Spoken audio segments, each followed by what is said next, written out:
ಆಸ್ಪತ್ರೆಗಳಲ್ಲಿ ಏನು ಮಾಡಿದ್ದೀವಿ ಅಂತ ಹೇಳಿದ್ರೆ ಈ ಹೀಟ್ ಸ್ಟ್ರೋಕ್ ಮ್ಯಾನೇಜ್ಮೆಂಟ್ ರೂಮ್ಗಳಂತ ಒಂದು ಸಿದ್ಧ ಮಾಡಿಸಿದ್ದೇವೆ. ಎಲ್ಲ ನಮ್ಮ ಸಮುದಾಯ ಆರೋಗ್ಯ ಕೇಂದ್ರ, ತಾಲೂಕು ಕೇಂದ್ರ ಮತ್ತು ಜಿಲ್ಲಾ ಕೇಂದ್ರಗಳಲ್ಲಿ ಹೀಟ್ ಸ್ಟ್ರೋಕ್ ಮ್ಯಾನೇಜ್ಮೆಂಟ್ ರೂಮ್ ಅಂತಗಳು ಸಿದ್ಧಪಡಿಸಿ ಅದರಲ್ಲಿ ಸಮುದಾಯ ಆರೋಗ್ಯ ಕೇಂದ್ರದಲ್ಲಿ 2 ಬೆಡ್ಗಳನ್ನು ಈ ಥರ ಇಟ್ಟಿದ್ದೀವಿ.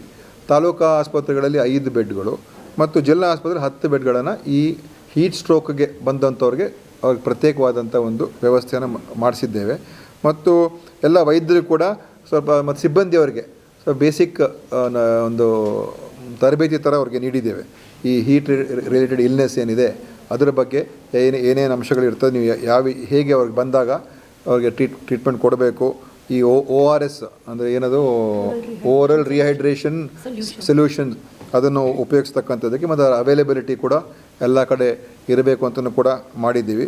ಮತ್ತು ಅವರಿಗೆ ಈ ಹೀಟ್ ಸ್ಟ್ರೋಕ್ ಮ್ಯಾನೇಜ್ಮೆಂಟ್ ರೂಮ್ಗಳಲ್ಲಿ ಎಲ್ಲ ಸೌಲಭ್ಯಗಳು ಅಂದರೆ ಅಲ್ಲಿ ಫ್ಯಾನು, ಆಮೇಲೆ ಏನು ಈ ಐಸ್ ಕ್ಯೂಬ್ಸ್ ಅವ್ರಿಗೆ ತುಂಬ ಇದಾಗಿದ್ದರೆ ಅವ್ರಿಗೆ ಕೂಲ್ ಡೌನ್ ಮಾಡೋದಕ್ಕೆ ಈ ಥರದ್ದೆಲ್ಲ ಎಲ್ಲ CHC ತಾಲೂಕು ಆಸ್ಪತ್ರೆ ಡಿಸ್ಟ್ರಿಕ್ಟ್ ಹಾಸ್ಪಿಟಲ್ಸಲ್ಲಿ ಮಾಡಿಸಿದ್ದೀವಿ.